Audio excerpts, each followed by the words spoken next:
големи потреси како одраз на некоја си партиска или политичка волја. Денес гледаме демократијата искривена. Поентата е кој ќе владее, од тоа водство и владење ќе зависи судбината на македонскиот човек и на македонската држава. Па да, точно е, вие тоа што кажувате, таа како се загрева таа предизборна кампања, таа реторика паѓа на едно така ниско ниво, несвојствено за тие демократски, да кажеме, нормални демократски системи кои што ги гледаме по западните земји. Инаку не сте вие единствениот кој тоа го кажува, ако им веруваме на сите тие анкети, голем е број на процентот, над 60% кажуваат или дека нема да гласат или дека не знаат за кој ќе гласат, и затоа на јавноста на овој момент малку се обрнува внимание. Обично кога ги кажуваат тие анкети, ги кажуваат тие проценти, да кажеме, што би се определиле за ВМРО, ДПМН или за СДСМ. И сега тие примероци, тие анкети ги прават на примероци најчесто на околу 1100 испитаници, и они секој ќе кажат, да кажеме, 20% се за Груевски, 10% за Црвенковски, тоа се од тие 1100, тоа се 300. Значи останатите 800 кажуваат дека или не знаат за кого ќе гласат или нема да гласат. Значи тоа е една бројка огромна. И тие проценти тука кога ќе ги видиме за Груевски и Црвенковски се топат во таа бројка. И сега они има интересна работа. Јас преку така некои мои канали така дознав дека таа последна анкета што ја правила Павел Шатев на Институт на ВМРО ДПМН, за прв пат се појавила Народно движење за Македонија со 1,1% таму, али сега се разбира од нивни причини тие резултати не ги кажуваат, него тоа го кажуваат во графата за други политички партии.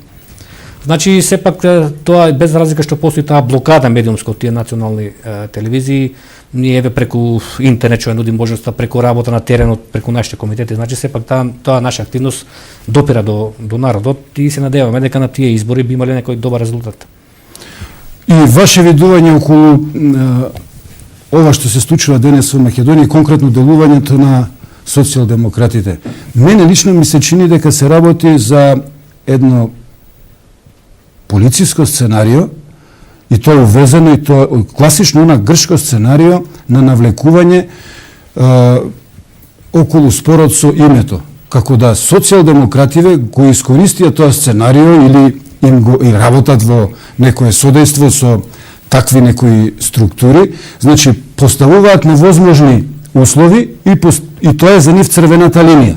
Значи, како што рековте вие самите, го ставаат Груевски во позиција каде што он, ако одбере, да каже, еве, нема проблем, ќе завртам телефон, ќе го исполнам барањето, нели, ќе се одмрзне сметката. Тоа не дозволиво. Тоа значи дека од тој момент социјалдемократите имаат адут цело време да говорат, еве, тој дефинитивно со тој политички потек покажа дека ја го држи судството во заробеништво.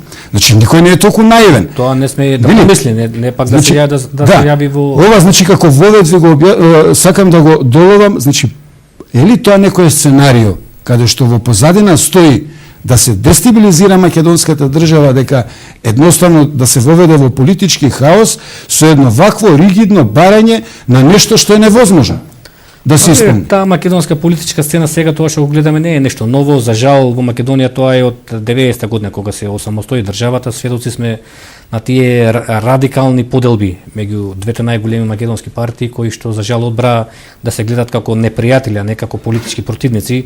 И од пред 20 години ние сведоци сме на тие обвинувања за манипулации, за предавници и патриоти, за таа реторика погубна за македонските национални интереси.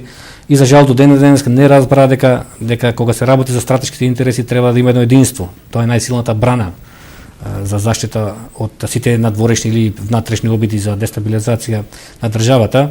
А се друго што е во рамките на таа политичка борба, да кажеме, тоа треба да се оди, треба да се расправа, да се караат за кој ќе има подобра програма околу даноци, околу стандард на граѓани, социјална заштитеност на луѓето, али за жал тука отсуства тоа, сите го гледаме, сведоци сме, отсуства тоа национално единство за тие стратешки интереси.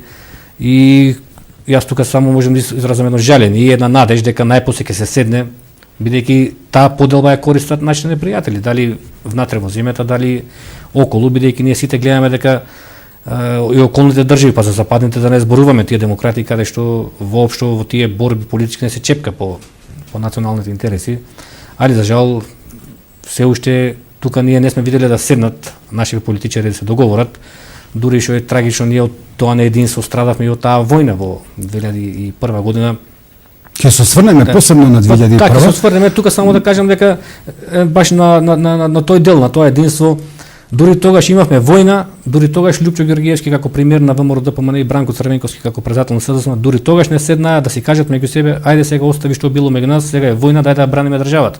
После кога ќе одбраниме на избори, пак ќе се караме, пак ќе се расправаме, пак ќе држиме митинзи, ќе се напаѓаме. Али денес кога треба да се растура, еве велим постои можност заедно да коалицираат и Црвенковски и Георгиевски. Значи кој е политичко лицемерие, како мој коментар. Значи еве вие како народно движење за Македонија, значи вашата политичка филозофија да представиме на граѓаните. Видовме дека социјалдемократите за време на нивното во наводници владење воведоа една неолиберална доктрина, извлечена од тој нивни голем идеолошки стратег кој што беше амбасадор во Лондон, во Лондон и кој беше заљубен во големиот филозоф Ентони Гиденс, кој што па беше идеолошки стратег на лабористите. Тоа е неолиберална доктрина, поготово на оној економски сегмент и излекување на државата од она што значи економија, и таа ќе се занимава само со некои псевдополитички тези.